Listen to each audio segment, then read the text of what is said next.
Illinois House GOP leader Jim Durkin is calling for the National Guard and any federal help to help Chicago. Despite your misgivings and tussles with President Trump, should Chicago take it up on his offer for additional federal resources? Well, first of all, you asked many layers of questions. I've been in contact with the governor. He and I spoke early this morning so that I could brief him on what happened. Both of us believe this is not an incident that requires the National Guard. In the event that we need additional resources, we will. We work hand in glove and well with the state police. They were with us last night. Those additional resources are available. We're not going to spare resources if we need them, but we want to make sure that we're prudent in the resources that we need. And again, no, we do not need federal troops in Chicago. Period. Full stop. I'm sure the president will have his way with this incident, but I'm calling upon him to do the things that we do need. We need common sense gun control. We cannot continue to have circumstances where anybody and their brother can go off across the border or in other parts of Illinois and bring illegal guns into the city of Chicago. That is something that the federal government is uniquely qualified to handle, and we need the president to step up and do that. We need to make sure that ATF has adequate resources to actually do checks on gun dealers who are selling guns to straw purchasers and make sure that we hold them accountable. Again, strengthen the laws so that we can do effective oversight around federally licensed gun dealers. We need that help from the federal government. I've asked for that repeatedly.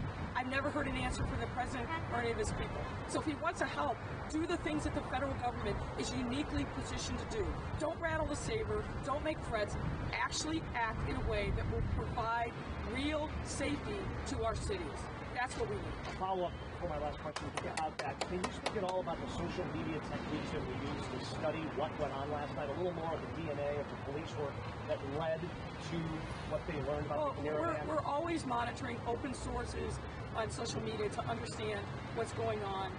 Obviously, in light of the shooting incident that happened yesterday in Inglewood, we are very attuned to social media and looking for and worried about any other kinds of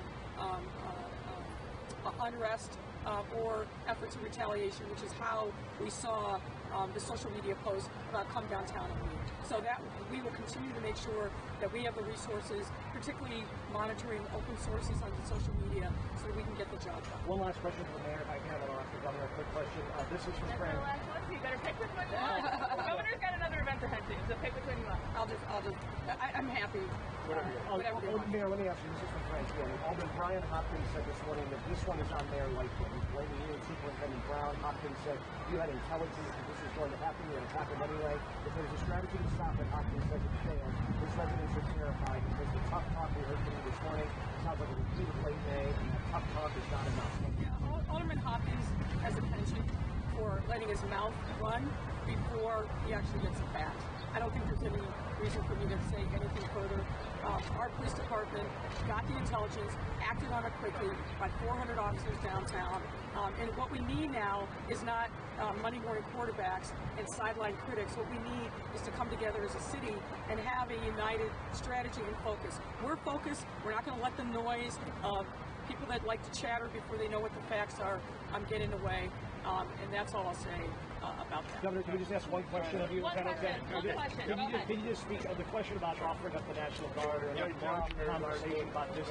First of all, do you have a comment on overnight, and what is your sense on bringing in some larger firepower?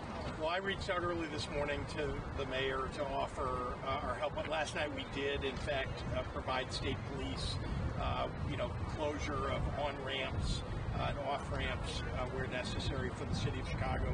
We'll continue to offer state police, and indeed our state police director has been in touch not only with me but also with CPD and with OECD, and we want to make sure that we're doing everything we can to support the city as we did back in May and June when the looting and mayhem was occurring back then.